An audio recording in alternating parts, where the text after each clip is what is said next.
오늘 우리에게 주신 하나님의 말씀은 고린도전서 4장 11절에서 21절의 말씀, 신약성경 266면입니다.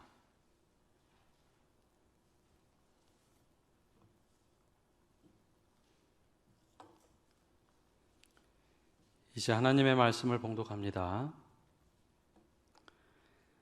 내가 너희를 부끄럽게 하려고 이것을 쓰는 것이 아니라 오직 너희를 내 사랑하는 자녀같이 권하려는 것이라. 그리스도 안에서 일만 스승이 있으되 아버지는 많지 아니하니 그리스도 예수 안에서 내가 복음으로써 너희를 낳았음이라.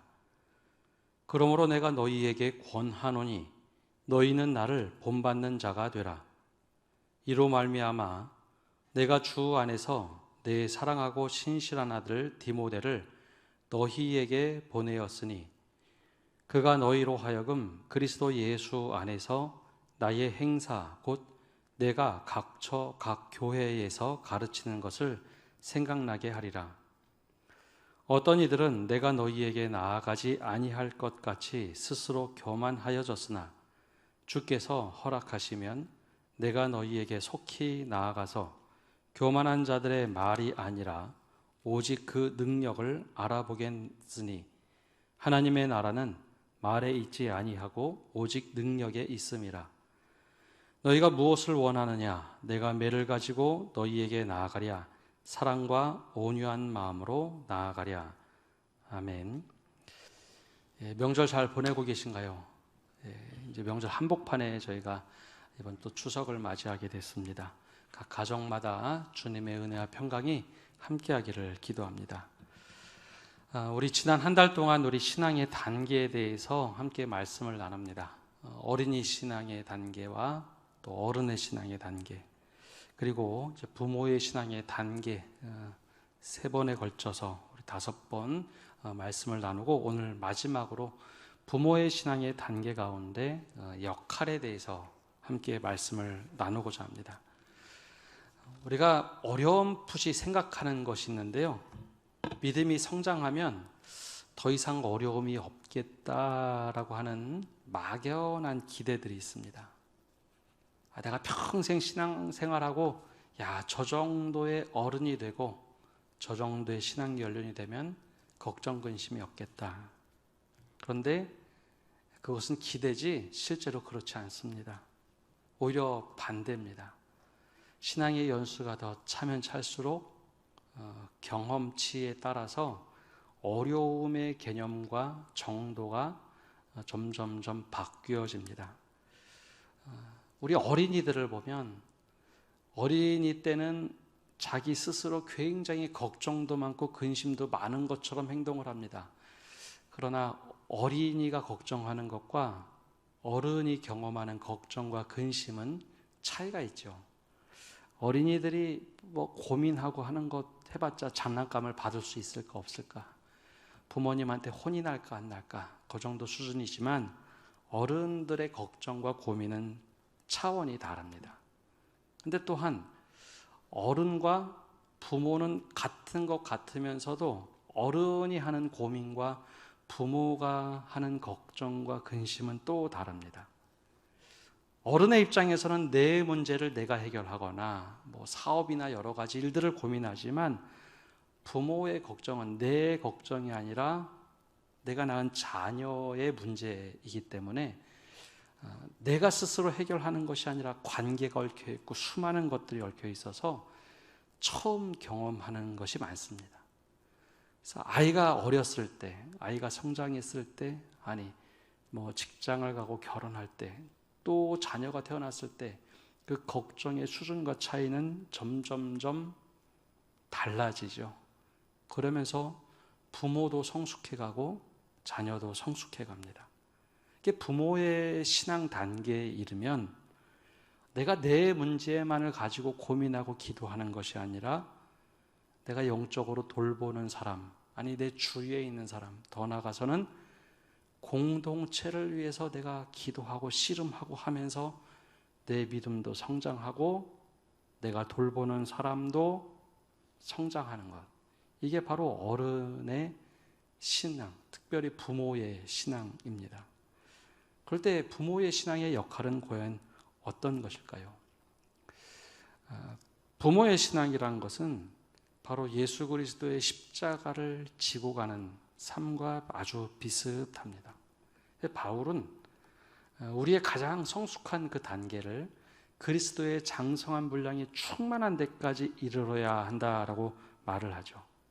그 예수님의 삶을 자세히 들여다보면 예수님은 자신의 생각보다는 하나님의 생각이 더 중요했고, 내가 영광을 받는 것보다 다른 사람을 살리는 것이 더 중요했고, 내 이익보다는 한 생명을 돌보는 것이 훨씬 더 중요했습니다. 내가 성장하는 것보다 제자들이 바르게 믿음에 서는 것, 이것을 위해서 평생 사셨죠.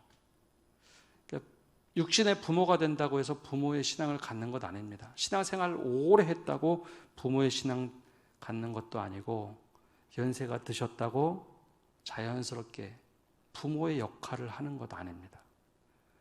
신앙은 나이와 상관없이 내가 얼마만큼 예수님을 닮아가려고 하느냐, 거기에 부모의 신앙의 단계에 오르고 그 역할을 할 수 있습니다. 아이러니하게도 예수님의 공생애는 아주 젊은 나이 30대에 시작이 됩니다. 사도 바울이 우리가 알고 있는 그 사도로서 살아갔던 시기도 역시 30대, 40대입니다. 역사적으로 기독교의 신앙의 집대성을 가장 잘하고 신학의 체계를 만들었다고 불렸던 어거스틴, 그 역시도 20대까지는 허랑방, 10대까지는 허랑방탕하게 살다가 30대에 꽃을 피웁니다. 그뿐만 아니라 종교개혁자들 대부분은 30대에 마르틴 루터도 깔뱅도 30대에 그 꽃을 피웁니다. 나보다는 교회를 위해서, 다른 사람들을 위해서 헌신을 했죠. 21세기에 가장 많이 사람들이 주목했던 드리트리 본헤퍼라는 목사님도 30대에 꽃을 피우고 세상을 떠났습니다. 그러니까 나이가 중요한 것이 아니라 얼마만큼 하나님 앞에서 내가 그 신앙의 모습을 가지려고 하느냐, 그게 바로 부모의 신앙의 단계에 이르는 삶입니다. 그러면 그 부모의 신앙의 단계에 이르렀을 때 어떤 역할을 하는 것이 중요할까요? 어떤 역할을 해야 할까요? 가장 먼저 영적인 부모의 가장 중요한 역할은 신앙의 본이 되는 일입니다. 오늘 말씀 15절과 16절에 그 신앙의 본에 대해서 사도 바울은 스스로 이렇게 말을 합니다. 함께 읽어보겠습니다. 그리스도 안에서 일만 스승이 있으되 아버지는 많지 아니하니 그리스도 예수 안에서 내가 복음으로써 너희를 낳았음이라. 그러므로 내가 너희에게 권하노니 너희는 나를 본받는 자가 되라. 아멘. 성경은 앞뒤 맥락 딱 자르고 한 말씀만 보면 오해하기 딱 좋은 말씀이 많습니다. 그 중에 하나가 너희는 나를 본받는 자가 되라 라는 말씀입니다. 아마 앞에 맥락을 모르고 이 말씀을 보면 바울이 대단한 자신감이 있다거나 혹은 교만해 보일 수도 있습니다. 그러나 이렇게 말하는 데는 분명한 배경과 이유가 있습니다. 고린도 지역에 있던 교회들은 여러 가지 분파들이 있었습니다. 자주 말씀드리지만 아볼로파, 게바파, 바울파, 예수파 등 여러 가지 분파들이 있었죠. 근데 이 분파들이 서로 우리의 믿음이 더 성숙하고 우리의 믿음이 더 좋다라고 하며 갈등을 일으켰습니다. 특히 바울의 경우 4개의 분파가 나눠져 있는데 3개의 분파는 바울에 대해서 사도임에도 불구하고 잘 인정을 하려 하지 않았습니다.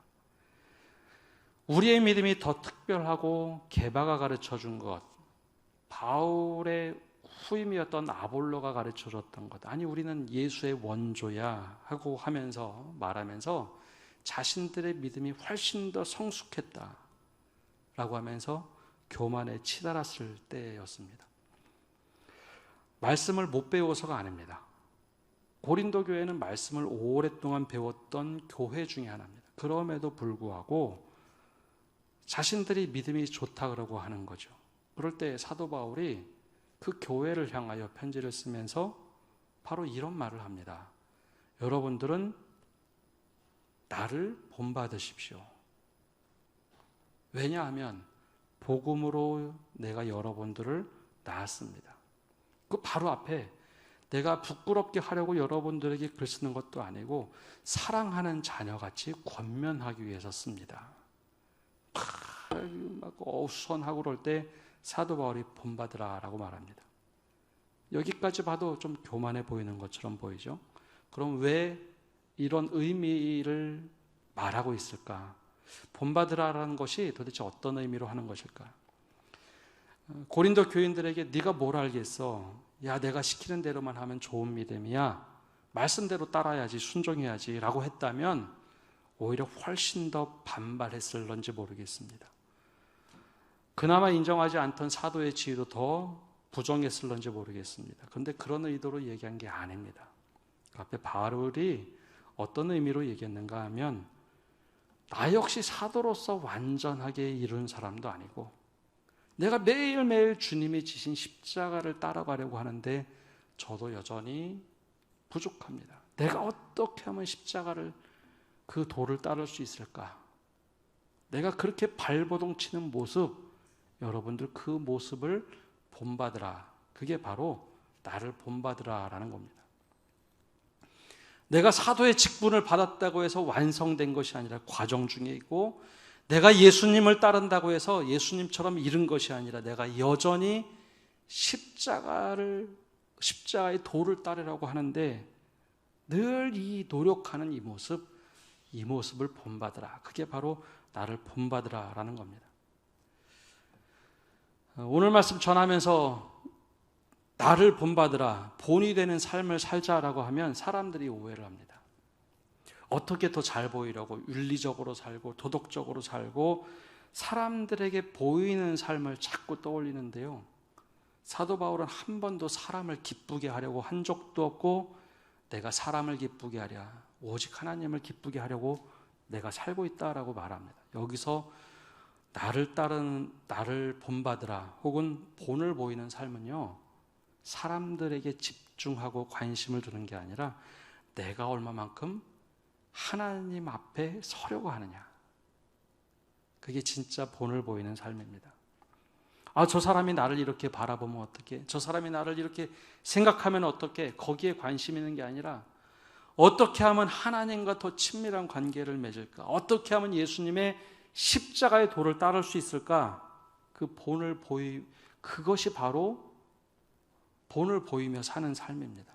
내 관심이 하나님께 집중되어 있는 거죠. 사람에게가 아닙니다. 그렇게 살아가다 보면 사람들이 그 삶이 맞구나 하면서 그 본을 따라 살게 되어 있습니다. 제게도 영적인 멘토 목사님이 계십니다. 대구로 내려와서 이제 잘 찾아뵙지는 못하지만 목사님께 목회를 배울 때 목사님은 늘 너 이렇게 해야 된다, 뭐 저렇게 해야 된다 일일이 가르쳐주는 말이 그렇게 많지가 않았습니다. 물론 담임 목사와 부목사의 관계였기 때문에 지시사항이라든지 그런 틀거리는 있었지만 매 때마다 어떤 통제를 강하게 한다든지 그런 것은 별로 없었습니다. 그 대신 가장 많이 들었던 이야기가 있습니다. 뭐냐면 하나님을 더 깊이 사랑하고 의지하라라는 이야기였습니다. 하나님을 더 깊이 사랑하고 하나님 곁에 전적으로 의지하면 하나님이 해결해 주신다. 담임 목사님이 부목사에게 이런 얘기하기가 사실 쉽지가 않습니다. 워낙 많은 일이 쏟아지다 보니 뭐 잘하라, 이거 꼼꼼하게 잘 체크하라고 하는 말은 하는 경우가 많아도 정말 깊이 하나님을 의지하고 하나님을 사랑하라, 그리고 나서 순리대로 살아라, 순리대로 살아라, 그리고 건방 떨지 마라, 이야기를 가장 많이 들었습니다. 모든 교육자들이 그 얘기를 제일 많이 들었습니다. 늘 하시던 말씀인데요. 그 말씀하신 대로 그분이 그렇게 사셨습니다. 그렇게 사셨습니다. 모든 물질적인 것, 가족관, 신앙관, 모든 부분에서 그렇게 사셨습니다.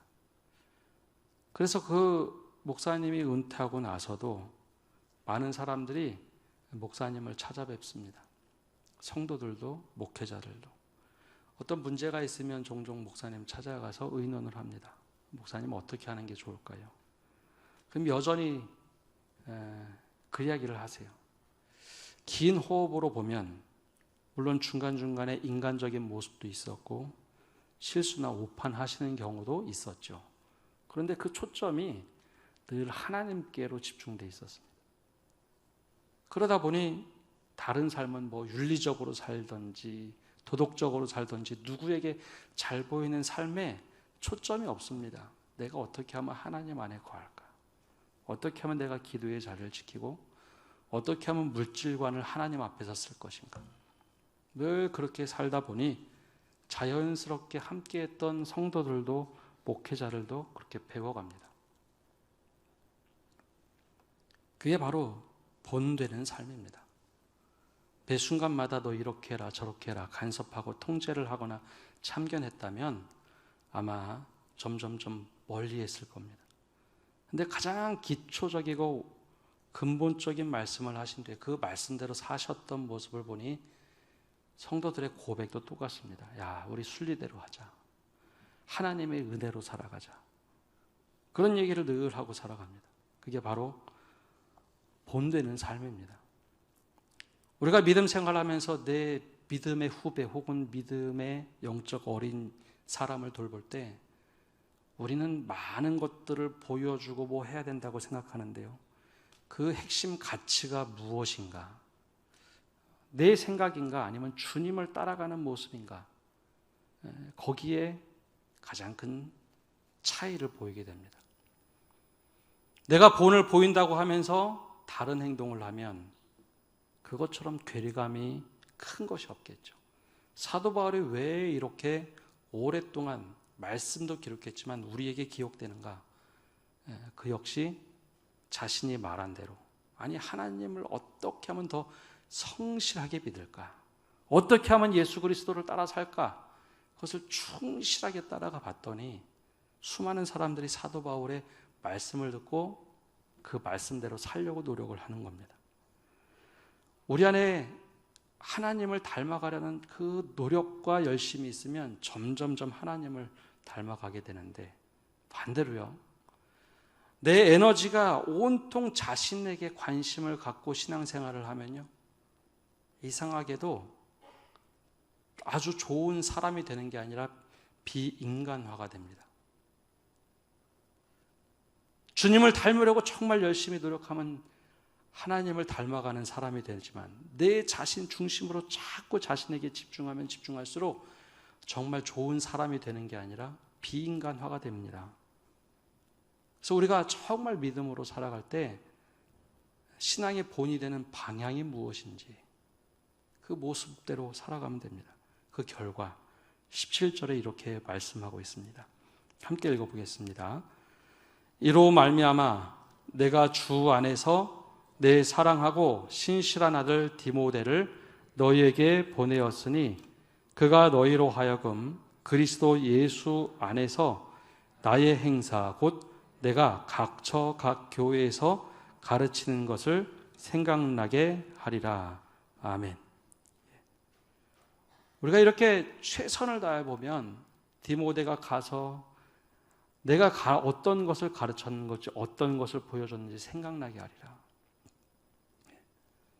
다른 우리가 무엇보다도 본이 되는 삶은요 오랫동안 기억이 남습니다.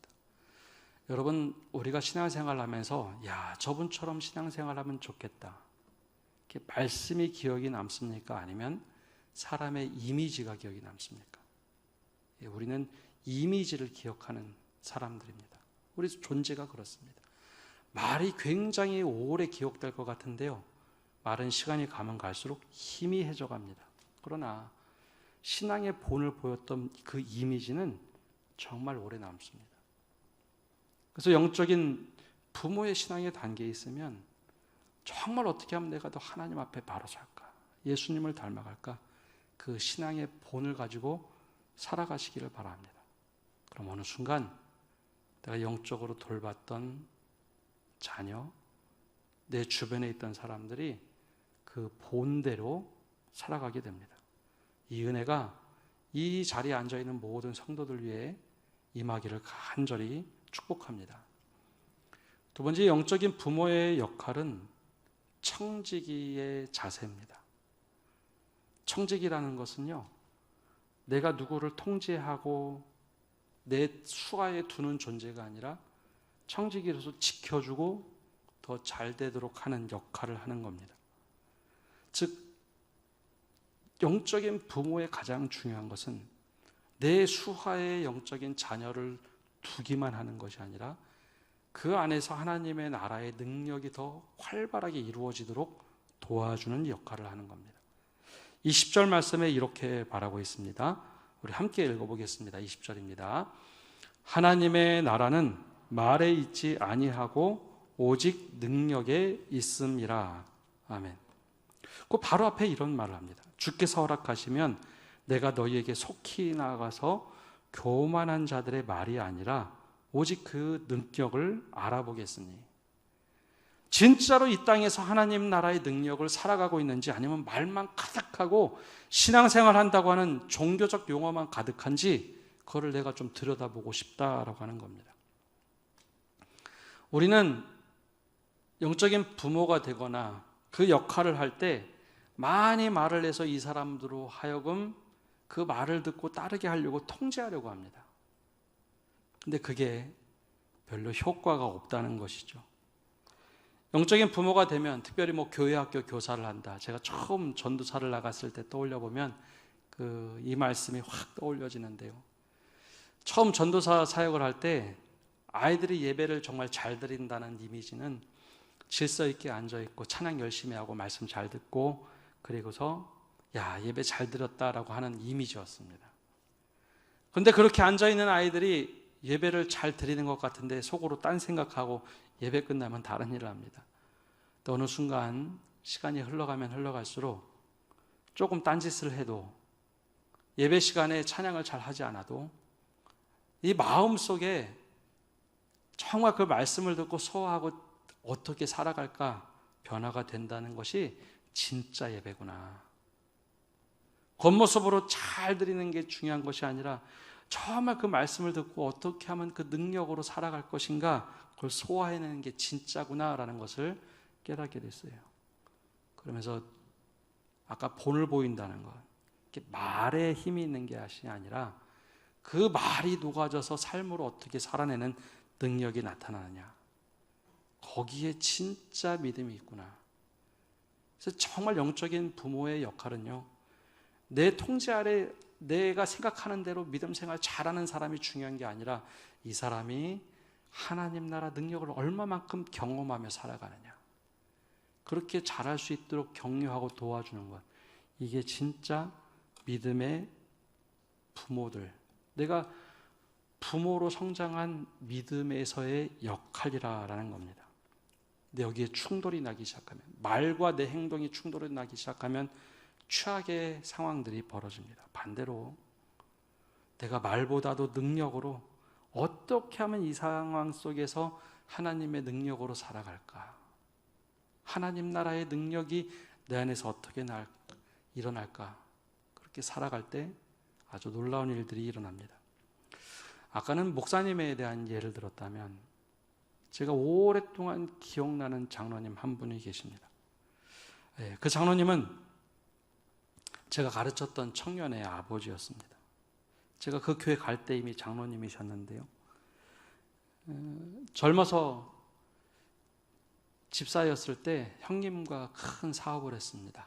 직원도 여러 명 뒀고, 이 당시 집사님은 밖으로 열심히 외국으로 가면서 바이어들을 만났고 형님이 대표로 일했습니다. 근데 어느 날 직원이 횡령을 해서 회사가 부도가 났습니다. 좀 큰 돈을 횡령을 해서 구속은 됐지만 돈을 찾지 못했고, 이 회사가 부도가 났는데 이 형님이 대표였음에도 불구하고 큰 충격을 받고 너무 두려운 나머지 미국으로 잠적을 해버렸습니다. 그래서 그 어마어마한 부채가 이 장로님께 다 쏟아졌죠. 대부분의 경우 그냥 파산 선고하고 그냥 끝내버리면 되는데, 이분이 또 그런 신앙인이 아니었습니다. 모든 부채를 갚아내는데 적어도 20년은 걸렸던 것 같습니다. 근데 그때가 참 문제였죠. 부채가 엄청나게 오고 차압이 들어오자 집에 빨간 딱지 붙고, 아이들이 그 당시에 초등학교 중학생이었는데 아이들이 충격을 받았습니다. 잘 살고 있는 어느 날 빨간 딱지 붙고 아무것도 손대지 못하게 하는 우르르 사람들이 들어오고 맨날 빚쟁이를 찾아오고. 근데 이 어려운 상황에 이 아버지는 아침마다 가족들이 기도하고 식사를 하는데 형님을 위해서 기도하는 겁니다. 아침마다 가족들이 모일 때마다 가족 기도하고 식사하는데 늘 그 기도를 하는 겁니다.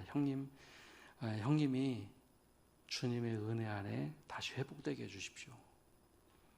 형님을 위해서 늘 축복 기도를 하는 그 기도를 들었을 때 사실 두 자녀들은 완전히 서로 다르게 해석을 했습니다. 큰아들은 어느 정도 상황이 돌아가는 게 보이자, 아버지 어떻게 형님을 위해서 기도하느냐고, 우리 집 큰아버지 때문에 다 망했는데 아버지 그런 기도하지 마시라. 근데 둘째는 반대였습니다. 둘째는 아버지가 그렇게 기도하는 진심을 보면서 야, 그리스도에는 이런 거구나 하면서 배웠습니다. 그래서 수십 년이 흐르면서 이 장로님은 그 어마어마한 부채 그걸 다 갚고 지금은 그래도 꽤 제법 건강한 회사로 다시 일궈냈습니다. 그러면서도 신앙생활 정말 열심히 하시던 분, 저는 그때 한참 빚 갚을 때 뵀는데요. 그리고 나서 정말 최선을 다해서 교회도 섬기고 열심히 신앙생활하면서 야, 남들이 볼 때 어떻게 그렇게 신앙생활하냐, 어떻게 이렇게 밝을 수 있느냐. 그리고 나중에 우리 교단에서는 남선교회 연합회 회장도 하고 장로회 전국 회장도 했습니다. 그 삶의 모습을, 진지한 모습을 보면서 둘째는 아버지의 신앙을 따라가면서 나중에 그런 복음을 전할 수 있는 목회자가 되겠다 해서 목회자로 살아가고 있습니다. 가장 힘들고 어려울 때 우리는 신앙을 말로 하고 누군가의 말로 가르쳐 줄 수 있다고 생각을 합니다. 그러나 가장 힘들고 어려울 때 내가 하는 모습이 어떤 모습인가입니다. 하나님의 나라의 능력이 나타나고 있는지, 말로만 우리가 형용할 수 없는 미사여구를 꾸미고 있는지, 말이 신앙이 아니라 그걸 살아내는 능력이 신앙입니다. 하나님의 나라는 멀리 있고 말로 이루어지는 것이 아니라 내가 어떤 능력으로 살아가는가. 특별히 고린도 전서에는 이 은사와 능력을 얘기할 때 12장, 13장, 14장에서 수많은 은사를 얘기합니다. 치유하는 은사부터 방언, 통역, 수많은 은사들을 얘기하면서 가장 중요한 것이 우리에게 무엇인가 말하면서 사랑을 얘기하죠. 여기서 말하는 핵심을 보면 하나님의 나라는 말에 있는 것이 아니라 능력, 그 사랑으로 우리가 어떻게 살아가느냐, 생명을 어떻게 살리느냐, 그 살아가는 모습이 진짜 부모의 신앙의 모습, 역할이라는 겁니다. 말로 아무리 얘기를 해도 실제 내 삶에 드러나지 않는다면 그것은 말뿐인 신앙이겠죠. 오늘 고린도 교회에 왜 이런 얘기를 할까요? 사도 바울은 바로 그 모습을 이야기하고 있는 겁니다. 내가 어떻게 하랴. 그래서 오늘 말씀, 우리가 읽은 말씀 제일 마지막에 21절에 이런 말을 합니다. 너희가 무엇을 원하느냐, 내가 매를 가지고 너희에게 나아가랴, 사랑과 온유한 마음으로 나아가랴. 그게 중요한 게 아니다라는 겁니다. 하나님을 향한 그 본을 보이는 삶, 더 나아가서 하나님 나라의 능력이 나타나는 삶은 매냐, 사랑이냐, 온유냐 그런 게 중요한 것이 아니라 정말 그 본질이라는 것이죠. 그래서 사도 바울이 오랫동안 기억이 남는 겁니다. 수많은 교회들을 개척하고 돌보고 선교사로 목회자로 살아가면서 그들에게 이야기합니다. 너희는 나를 좀 제발 본받으라. 내 모습 외양이 아니라 내가 하나님을 얼마나 사랑했는지, 예수 그리스도의 십자가를 붙잡고 살려고 얼마나 노력하는지 그 모습을 본받으라. 하나님 나라의 능력을 우리가 말로만 이야기하고 살아가는지, 아니면 내가 직접 이 땅에서 발로 밟고 그 경험을 하고 살아가는지. 그래서 사도 바울은 늘 이야기합니다. 나보다 여러분들이 더 그 은혜를 맛보고 살아가라. 나보다 여러분들이 더 성숙한 그리스도인이 되기를 간절히 바랬습니다. 여러분, 영적인 부모가 부모의 신앙을 가지고 있을 때 누군가를 통제하고 내 안에 두었다고 내가 좋은 믿음 갖는 게 아닙니다. 오히려 그 영적으로 어린 사람 공동체를 돌보면서 그가 하나님 나라의 능력을 마음껏 누리며 살아갈 수 있도록 그가 자유를 주는 것, 그리고 그에게 믿음이 더 자라갈 수 있도록 청지기 역할하는 것, 이것이 바로 부모의 역할입니다. 오늘 이 부모의 역할을 가지고 있는 성도들이 많이 일어나는 우리 교회가 되기를 원합니다. 더 나아가서요, 우리가 언젠가 이제 일꾼을 뽑아야 될 텐데, 일꾼을 뽑을 때는 어린이 신앙에 머물고 있는 사람은 안 됩니다. 적어도 어른의 신앙, 더 나아가서 부모의 신앙을 가지고 내 믿음 내가 급급해서 어떻게 할 줄 모르는 것이 아니라 누군가를 위해서 헌신하고 기도하고 그를 위해서 기꺼이 내 자신을 포기할 수 있는 그런 영적인 지도자들이 많이 일어날 때 그 교회가 건강한 교회입니다. 우리가 재정립해야 될 것이 많습니다. 부흥 그러면 매번 사람들이 많이 모이는 교회를 부흥이라고 생각하지만, 진정한 부흥은 어떻게 하면 예수님을 따라서 살 것인가, 어떻게 하면 하나님을 닮아갈 것인가, 그 마음을 품은 사람들이 일어나는 게 부흥입니다. 그러면 교회가 건강해지고 모든 것은 자연스럽게 따라오게 되어 있습니다. 우리 교회가 바로 이런 도약할 수 있는 교회가 되기를 간절히 바랍니다. 우리 함께 찬양하고 기도하겠습니다.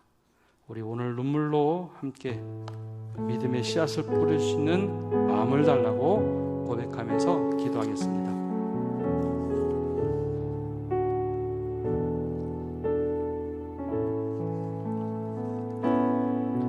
우리 오늘 눈물로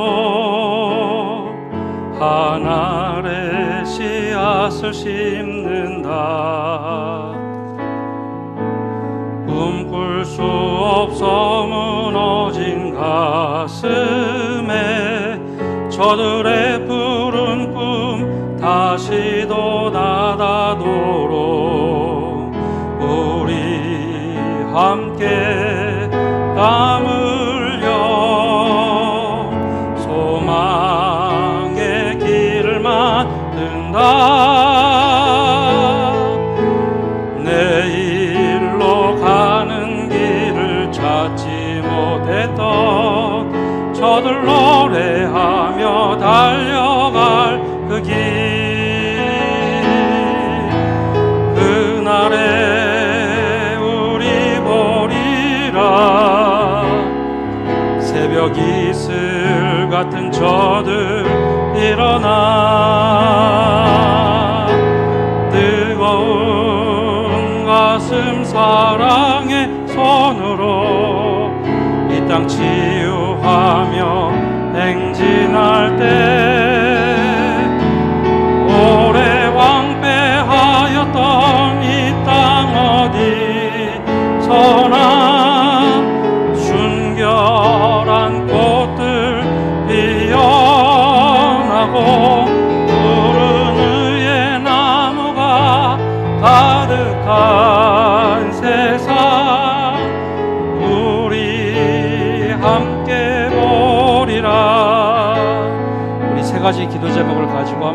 기도합시다. 우리가 신앙의 단계에서 부모의 신앙의 단계에 이르게 달라고 기도합시다. 어린이 신앙 뛰어넘고 어른의 신앙을 뛰어넘어서 누군가를 돌볼 수 있는 부모의 신앙을 갖게 달라고 기도합시다. 더 나아가서 부모의 신앙의 역할을 할 때 주님, 우리가 얼마만큼 주님을 닮아가려고 하는지 그 본을 보이는 믿음을 갖게 달라고 기도합시다. 사람에게 잘 보이려는 것 말고요, 하나님 앞에 정말 잘 보이려는 삶, 하나님이 원하시는 삶을 사는 것, 그 삶을 살게 달라고 기도합시다.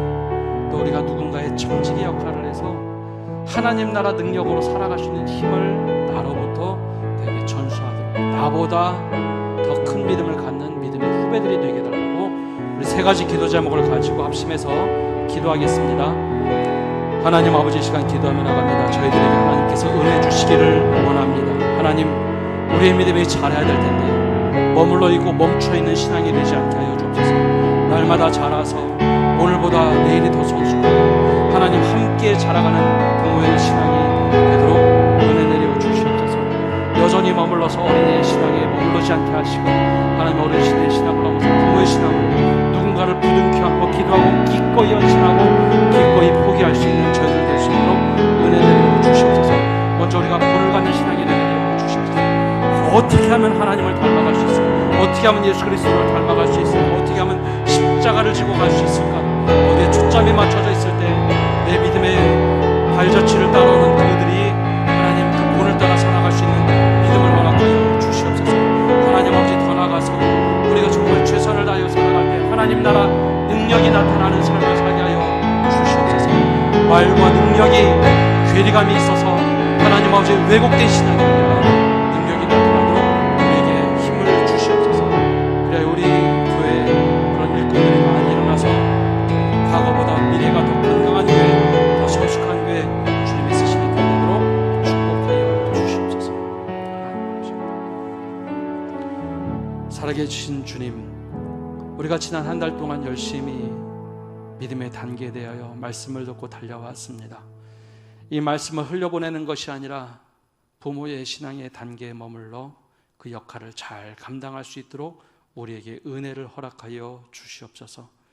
하나님, 우리가 정말 주님 보시기에 주님을 닮아갈 수 있는 그 삶을 열심히 살아갈 때 그것이 본이 되게 하여 주옵소서.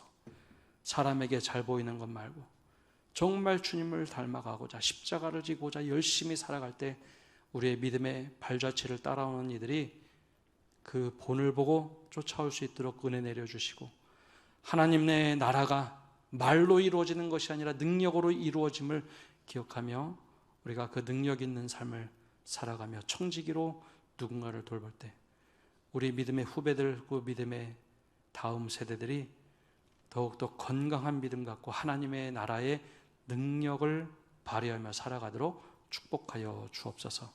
예수님의 이름으로 기도합니다. 아멘.